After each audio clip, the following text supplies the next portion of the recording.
onboarding process with Revenue Hero is very white glove. You guys held our hand through setting up everything. It's around 85%. So we've had a nice improvement on people actually scheduling on the website after they submitted their inbound information. And I think that literally the month after we set up Revenue Hero is when we started to see improvements. I'm Andrew Bernstein. I'm a senior marketing manager at Archy. I'm responsible for our demand gen, events, product marketing.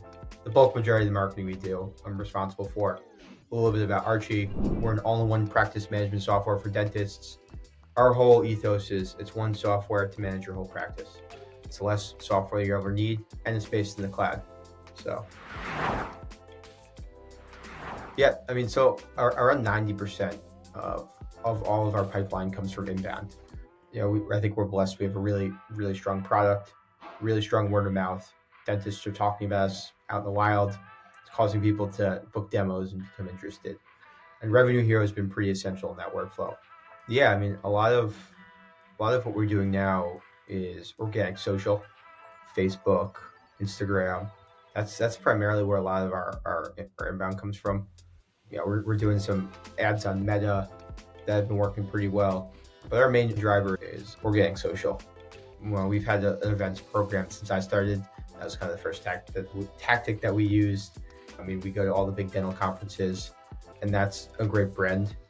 There's a great brand value there for us as well. We meet a lot of dentists at these conferences. After we go to conferences, we get a nice surge in inbound, almost always, primarily organic social. Before we were using Revenue Hero, we were using a HubSpot form on our site, and it was kind of a two-step. There'd be the initial form that they'd fill out, and it would take them to the HubSpot scheduler, where they'd have to put in, sometimes the cookie would recognize oh, this person just filled it out, let's autofill. In reality, it really didn't always work like that. Most of the time, they would have to fill out their information a second time, the exact same stuff that they just filled out, to actually book their meeting. One of the huge things with Revenue Hero for us was, I kind of short-circuited that workflow. Was they put in their information once, the pop-up comes up, and they could book their meeting.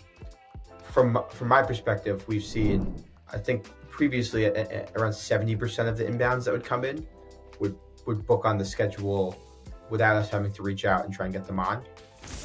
Now it's around 85%. So we've had a nice improvement on people actually scheduling on the website after they submit their inbound information because of that second step where they would have to input their information again. A big thing with Revenue Hero versus Chili Piper is the implementation time was a lot shorter. It was going to be a couple weeks more to get up and running with Chili Piper than it was with Revenue Hero, which for us was a big deciding factor too. We needed this input ASAP, and you guys were able to get it done. I think we were live after we signed within a week, maybe two, max. And we could have been live sooner if it was on me actually getting the work done. But I think almost immediately in our data, we run the reports on show rates for meetings it's a monthly basis that we look at that type of stuff. And I think that literally the month after we set up Revenue Hero is when we started to see improvements. So they're almost immediate in terms of that. As soon as we set it up and people didn't have to fill out that second form again, we started seeing people convert to actually book me a meeting at a much higher rate. We looked at, in addition to Revenue Hero, we also looked at Chili Piper and Default.com. Those are the two primary ones that we also evaluated. I think for us, there was a couple of things. We really enjoyed the sales process with Revenue Hero. You guys answered all our questions. Were able to meet pretty quickly with us. And I think that the pricing model with Revenue Hero is a lot more friendly to companies. When we were looking at Chili Piper, for example, they charge for admin seats.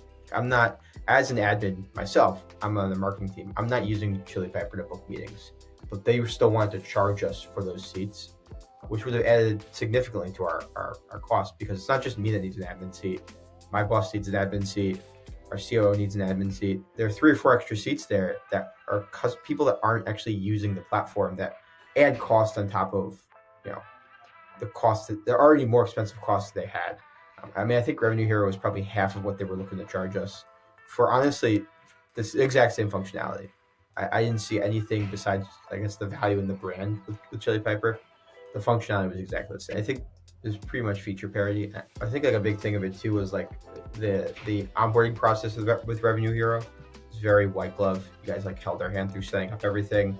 Anytime there's a problem, you would jump on a call like, within like 15 minutes and help walk us through whatever issue we were having, which I don't think we would have gotten that level of service with some of the other companies. At least I didn't get that feeling in the meetings with like Chili Piper that the service would be that responsive. I think it's just the benefit of going with a smaller company, like a company that's a little smaller too. I mean, we're in a Slack channel with some of the founders or like director. Like you don't get that level of support with like a company like Chili Piper.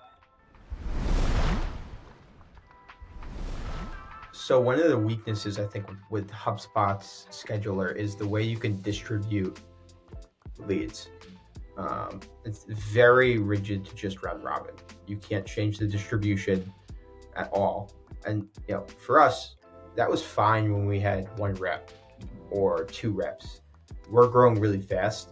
And when we have a new rep that comes on board, we don't want them to be thrown straight into the distribution like 50-50 with the other reps. We want to ramp them in, start them off like a little slower just so they can get their footing, and also so that we're not losing out on opportunities. We don't want like to throw an equal amount of opportunities at the new rep as the old rep, because they're not going to close at the same rate when they're first starting. So like the flexibility to be able to control that distribution was huge for us versus when we were using HubSpot. We also use Revenue Hero a lot actually for our customer success and onboarding. Like that's another area where, again, HubSpot's pretty rigid in the way it can distribute leads. The lead distribution mechanisms in Revenue Hero provide us with a lot of added flexibility. So for example, we have like a support scheduling link. We could create a form in Revenue Hero or use our HubSpot form even, where you could select what your issue is. And depending on what you select there, we route it to a different rep, depending on that issue. We can't do that with HubSpot. So like if someone's having an issue with their imaging sensors, for example, we route that to a specific person on our team that's responsible for issues with imaging. So we could smartly show their schedule instead of just like any support person schedule, which is super helpful for us. Also for our onboarding process, we have a round robin there too. So we have a bunch of different customer success and implementation managers. Each account gets assigned their own like implementation person to help them set up Archy. We use Revenue Hero to help with the distribution there. We round robin it between our implementation managers so they all kind of equally are spread out among different accounts. And like, again, that functionality in HubSpot was a lot more limited than what we were able to accomplish with Revenue Hero. So we turned the Twilio integration on recently to send out reminder text messages from Revenue Hero for meetings. Kind of the main reason we did that was, I think what we notice sometimes with our customers, they don't always pay attention to their email very closely. Sometimes not at all. So to help with the show rates on meetings, sending out like a text message to their phone beforehand has really helped making sure people actually show up. That's especially their sales process with dentists. They want to be treating patients. They want to be in the seat, and they're not like always on top of their schedule with like the calendar invites. Like most of the time, they're not going to see those. They live by the schedule in their PMS.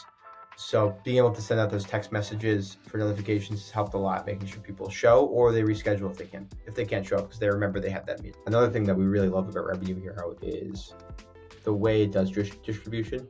Another limitation that we had with HubSpot was if someone doesn't book, we could round robin between our SDRs. But again, there's no waiting on that. I know it was done in a workflow that really wasn't very flexible. Like if they did come back and book, it doesn't know that they did that to be able to like readjust. Revenue Hero, if they don't book, we can have like that fallback distribution where, all right, we'll round robin between our SDRs and they can go reach back out and try and actually get them on the calendar. Again, if there's a newer SDR, we can ease them into that rotation. We don't have to like throw them into it and they get an equal split between the existing SDRs that we have. And the fact that if you no-show, it accounts for that in the distribution with the account executives. They shouldn't be penalized for something that's not in their control. If someone doesn't show up to a meeting, of course it's on them to get them back on the calendar. But in that, round robin or however you split up, 3 meetings to 2, 4 meetings to 1, However you're splitting that up, making sure no-shows are counted in there is a huge deal because it also ensures fairness. If Chase or head of sales gets 3 meetings, 2 of them no-show, and Annika gets 2 meetings and they both show up, if we had it set, for example, to like 3-2, is it really distributing 3-2 at that point? Because Chase only ended up getting 1 meeting versus Annika's 2.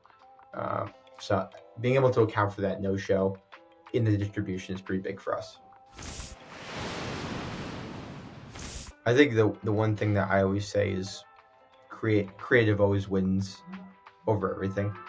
If you have creative that stands out in the feed, and that's like the key thing. Anytime I am ever creating anything, I'm thinking, putting myself in the shoes of a dentist scrolling on Instagram or scrolling on Facebook, what's going to make me stop scrolling? And I try and create for that. Because if you're not doing something that's creative, you're just doing like the typical run-of-the-mill content that like you see everyone else do, it blends in. There's a term for ad blindness, where people see ads and they kind of tune it out. That's something that we're trying to do now is make ads that don't feel like ads, just feels like content. That could be like promoting stuff like LinkedIn, I think, does this really well with their like thought leader ads, where those type of ads don't feel like ads in the feed, and they perform at a much higher rate than other ads from like perspective of click-through rates or and engagement, because they aren't ads. They don't feel like ads. You may be paying to promote that post. They don't look like an ad in the feed, like other ads do. So that's, I think, my big thing is anytime you're creating stuff, I think creative always wins when it comes to advertising. As long as your targeting has some of your target market in there. I mean, dentists are not easy to target on Facebook or LinkedIn. They're not on there. They always have their job titles updated on there. So we usually go pretty broad in targeting, and it's always the creative that wins the day. I mean, the ad will say like, "Attention dentists," or "Are you a dentist?" Like the first will be like, "As a practice, here's how I use Archy as a dentist and practice owner." Like there's qualifiers in there that draw the audience in. And like you're saying, Facebook's algorithm does a really good job of seeing who's interacting with the content and then tailoring who it shows it to be people that are similar to that audience. I think it's tougher for some other industries. If your users are not active on Facebook, Facebook doesn't have those signals to be able to optimize the content they're showing. Dentists are very active on Facebook. The population skews a little older. They're the typical boomers. That they live on Facebook, so they're using it a lot, and Facebook has a lot of data signals that they could use to optimize what they're showing and make sure that like our content's ending up in front of the right people. I think for like if you're targeting the typical marketers that or maybe skew younger, they're not using Facebook on a daily basis, so like Facebook doesn't have that type of signaling to be able to make sure you're getting in front of your audience.